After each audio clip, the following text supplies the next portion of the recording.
in the shadowed lanes of Dunsford, South Devon, where the River Teign weaves its silver thread through ancient woods and Dartmoor's edge looms like a brooding giant. There lies a narrow track known as Coach Drive. Here, at the stroke of midnight, the ghost of Squire Fulford is said to ride, a headless figure sitting ramrod straight in a spectral coach, driving horses turned back to front, the vehicle itself rolling backwards up the lane before vanishing into the night.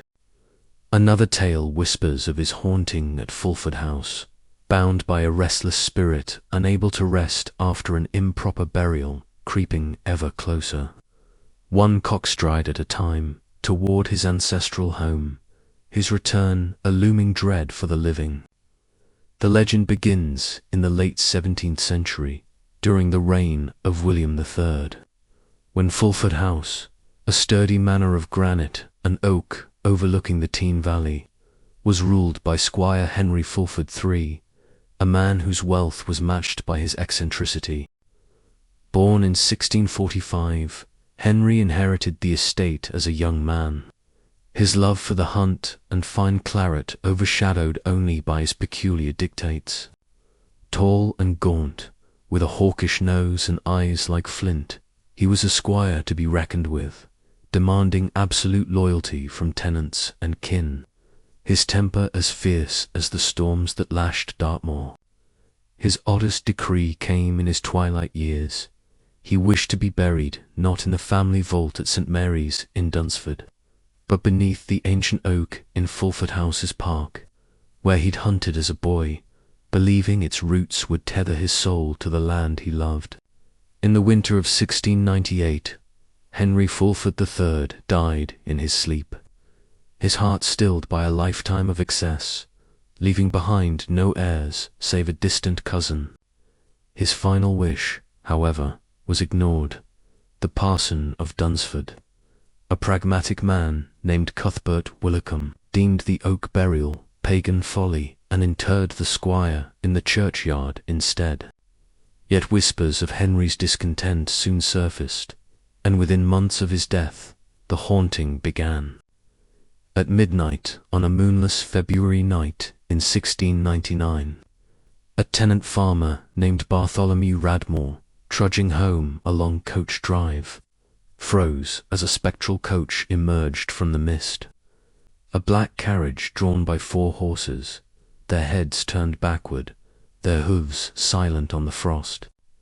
At the reins sat a headless figure in a velvet coat, sitting ramrod straight, guiding the coach backwards up the lane with uncanny precision, before it vanished into the darkness near Fulford House's gates. The apparition appeared nightly thereafter, always at midnight, always along Coach Drive, a ghostly echo of the squire's obsessive hunts, now twisted into a macabre ritual. In 1723, a peddler named Susanna Brimblecombe, passing the lane at midnight, saw the coach and its headless driver, the horses' reversed faces glowing faintly in the dark, their eyes like embers as they bore down on her before vanishing mid-gallop. She fled to Dunsford, her tale trembling from her lips at the 2 bridges inn, cementing the squire's ghastly reputation.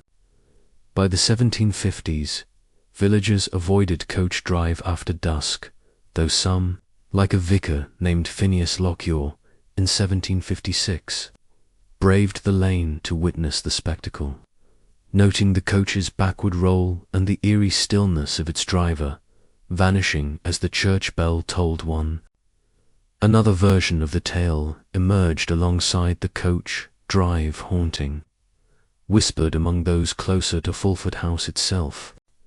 This thread claims Squire Fulford's spirit roamed the manor because of his improper burial, not in the churchyard, but in a makeshift grave of sand by the River Teign, where Parson Willicombe had reburied him after villagers reported disturbances in the churchyard. Bound down with straw to tether his restless soul, the squire was said to defy the binding. Each midnight he took 1 cockstride, a single step, as measured by a rooster's pace, nearer to Fulford House, his ancestral seat. The prophecy held that one day he would reach the house again, and what wrath might follow none dared guess.